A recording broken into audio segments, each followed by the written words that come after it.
highlights coming up on the show. Northern Highlights. Herbert Seckler runs an exclusive restaurant on the island of Sylt. Masterpieces Revisited. Graphic arts students learn a thing or two from the old masters. Spanish Steps. Flamenco fans from all over the world meet up in Jerez. Euromaxx highlights. And here's your host, Karen Helmstedt. Greetings from Berlin and welcome to our Highlights edition. And we're starting off in London, where German artist Gerhard Richter is gradually becoming a household name. The 77-year-old painter is widely regarded as one of the world's leading contemporary artists, and the astonishing range of his work is one of his defining characteristics. Well, from the outset, portraits have been of great interest to him, and now the National Portrait Gallery is showing some of his best, dating back to the 1960s.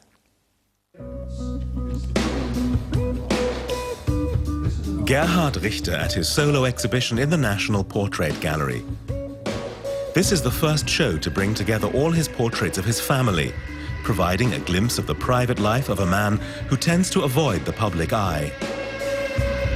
I haven't seen many of these portraits for years, and when I look at them all in one place like this, I realize I'd rather be studying them alone than here. So I don't feel terribly comfortable here, although it's been beautifully done. I didn't curate the show, and I'm glad it's been done so well.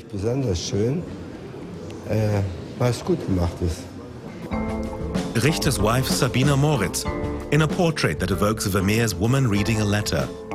The subjects are often turned away from the viewers, as though snubbing their voyeurism, like these images of his former wife, artist Isa Gensken.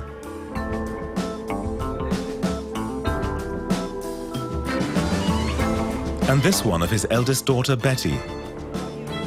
This portrait of his youngest daughter, Ella, is on show for the first time. But do his subjects mind being exposed like this? They're not exactly happy about it, I think. They have mixed feelings, the way you always do when you see a picture of yourself. You don't like it, but you're pleased to be in the picture in the first place.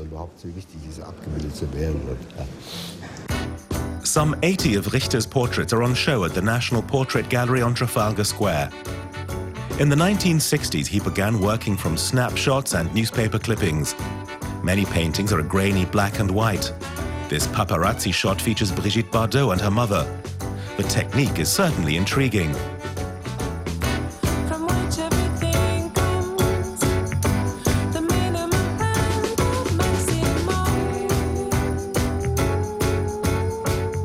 Takes a dry brush and begins to drag it across the face of the painting in a horizontal movement. And the effect of that is to produce this blurring, this feathering of the edges, which gives a very imprecise feeling to the image. And that's just what the image is about. Imprecision, the failure, the inability to be able to represent reality precisely. British artists Gilbert and George are among the celebrities Richter has painted.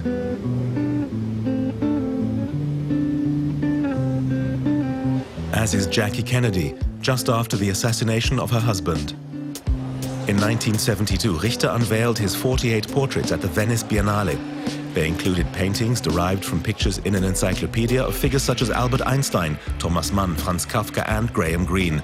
His own personal roll call of movers and shakers, all but 4 of whom were born in the 19th century. It was the despised century. I can't say why. There are so many talented art historians and analysts who could do a much better job than me. And so much has already been said. I didn't include any politicians or artists or women, so all the important people are missing. Now 77, Gerhard Richter is considered one of the world's leading contemporary artists. His work fetches record prices on the art market. He seems to be increasingly popular in Britain. The show at the National Portrait Gallery is the third Gerhard Richter exhibition in the country in just a few months. Well, now it's over to the northern German stronghold of Hamburg, where the city's Philharmonic Orchestra has just made it into the Guinness Book of World Records. 100 musicians played the world's largest single concert at 50 different locations around the city.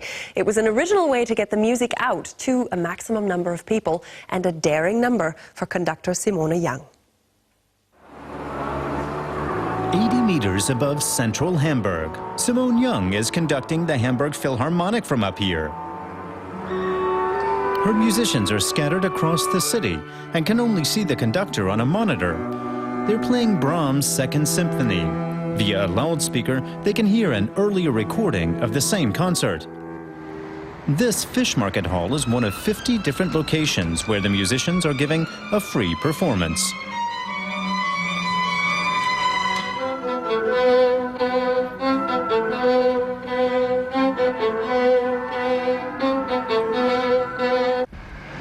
The Church of St. Michael, affectionately known by the locals as Michel. The Australian head conductor Simone Young will direct the orchestra from the viewing platform, even though she won't be able to see them. This exciting, if somewhat crazy project will bring the orchestra into contact with the people of the city. We identify very strongly with the city, and we want to show that symbolically and musically.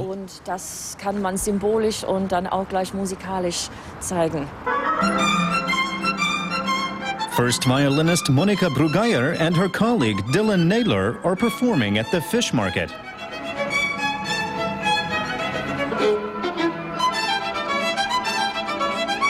It's a special evening for everyone involved.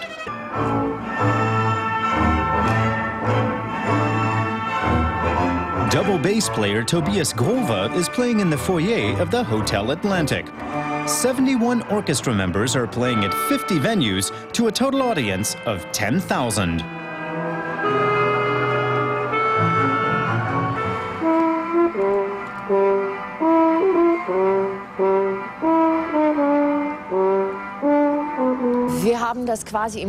We did a small-scale rehearsal in various rooms of the State Opera House. I was in the conductor's room. The camera was on me, and the musicians were scattered in little groups throughout the building. Each room had a monitor and speakers, and it worked remarkably well.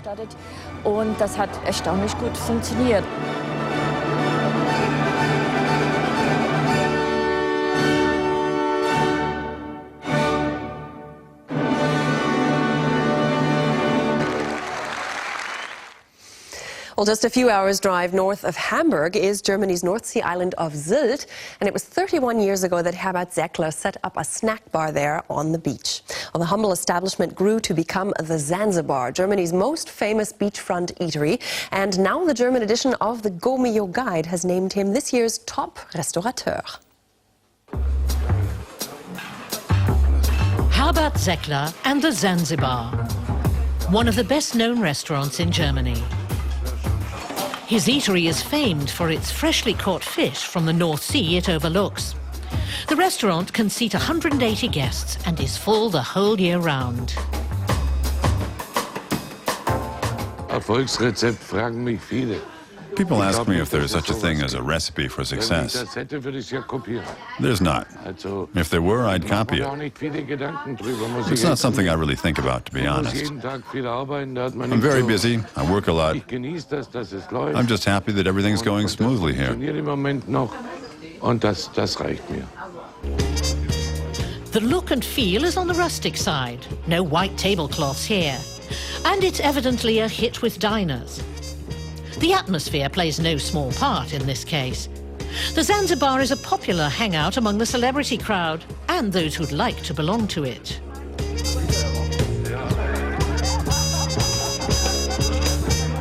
Herbert Seckler himself originally comes from southern Germany.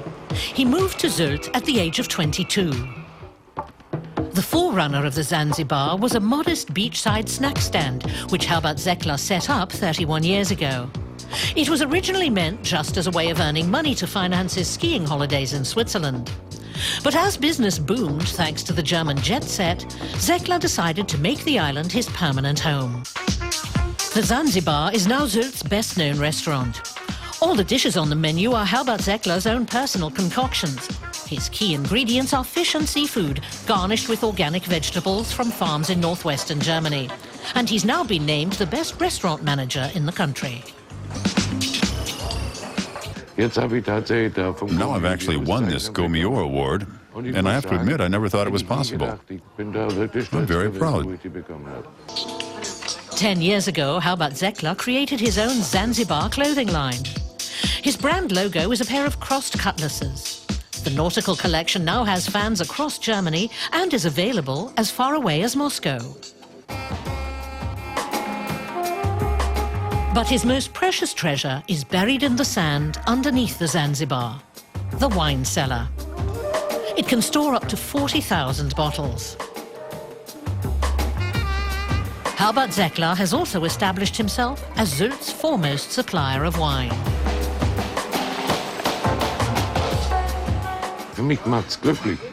I'm perfectly happy. I've really made it. There's no reason to be sad because you don't need anything more. It's reassuring. It's nice. The Zanzibar serves up to 3,000 guests a day and is an undisputed institution on Sylt. It's a diner's delight for those still hungry when the rest of the people on the island are having their nightcap. Well, the students in our next report are busy learning the techniques of the old masters like Caravaggio and Rembrandt. But seeing as they're students of media design, they're doing it in a relatively unorthodox fashion. Professor Christian Fries at Furtwangen University in the Black Forest has his students not only study the techniques, but also recreate the works entirely for a photograph. It's a hands-on way to get the basics of composition across, and the most impressive results have now been published in this book. Supper at Emmaus, a work by Caravaggio painted in 1606 and reproduced as a photo in 2009. This photo is a copy of the 1594 painting Young Sick Bacchus, another of Caravaggio's masterpieces. These reconstructed paintings are known as tableaux vivants. At Furtwangen University, Professor Christian Fries uses the living pictures as a teaching strategy to sharpen his students' eyes. We're doing remakes of old works of art because there's a lot to be learned from the old masters. The way they structured the image and how intensively they dealt with the composition of the piece. Before the painting is reconstructed, the professor points out the special features of the composition. For example, this painting by Baroque artist Giovanni Lanfranco is particularly challenging, with its contrasts between dark and light and the voluminous robes.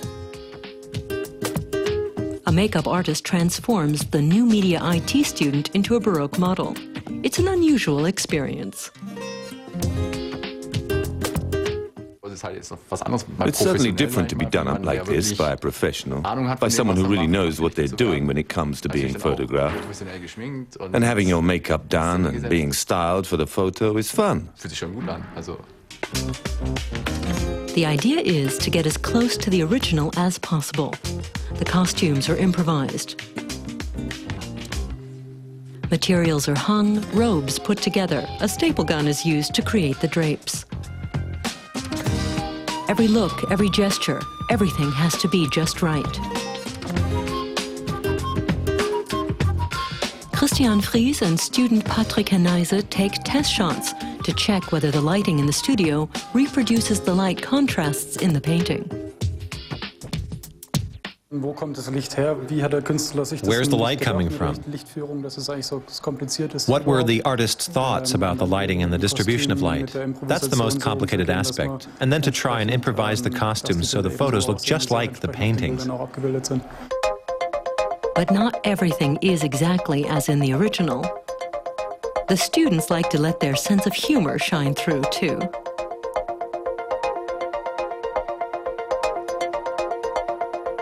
Slight deviations from the original add an ironic touch.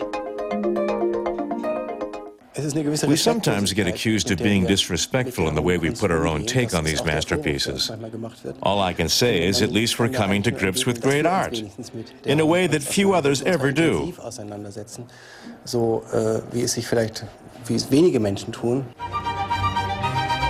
After 4 hours of preparation, it's time to start shooting.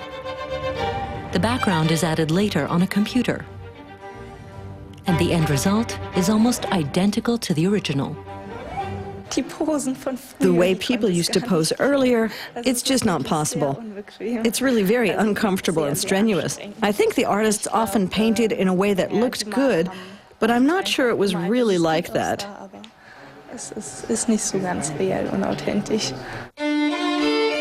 The best 17 pictures the students took last year have been put together in a book. Alongside each photo is a picture of the original. A winning juxtaposition of new and old.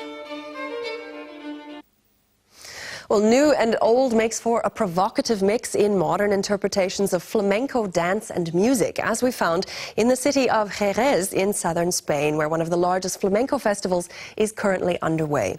From February 27th to March 14th, visitors will be treated to a wealth of Spanish and flamenco dance performances, as well as numerous workshops. This year's festival highlights the importance of women in flamenco, and we met up with two who are making the tradition their own.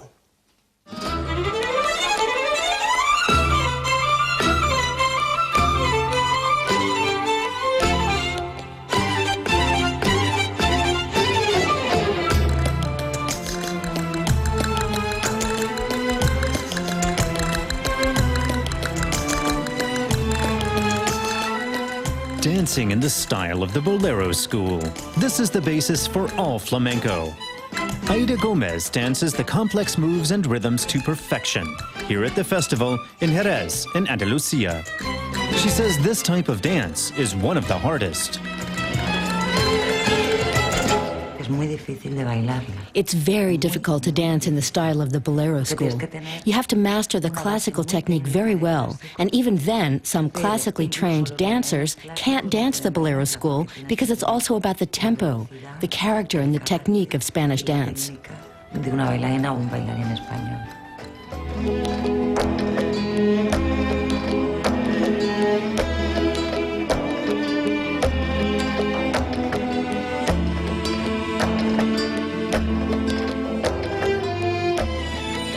Gomez mixes her choreography with elements of 18th and 19th century folk dances from Italy and France.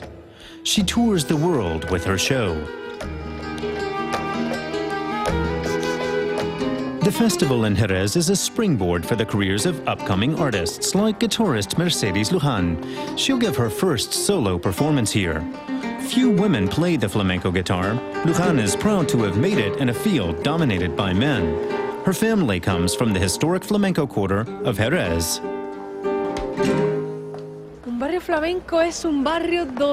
A flamenco quarter is an area where everybody sings and dances and claps to flamenco rhythm.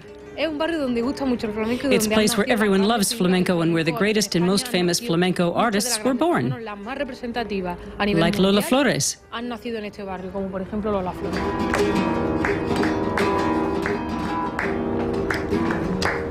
Mercedes Lujan has flamenco in her blood. Her grandfather was a famous guitarist, her mother a singer. Until now, she's always accompanied other artists on stage, but now she's about to go it alone. Together with her friend, flamenco star Rosario Montoya, she's practicing for a big stage show performed solely by female artists. It's the first of its kind.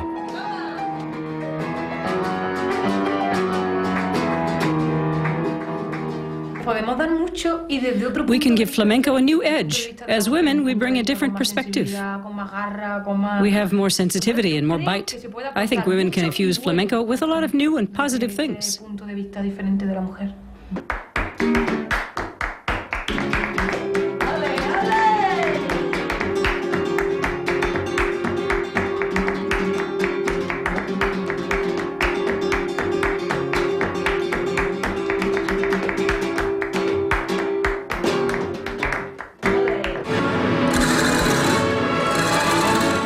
Whether a newcomer or an established world star, performing in Jerez is always special, here in the home of flamenco.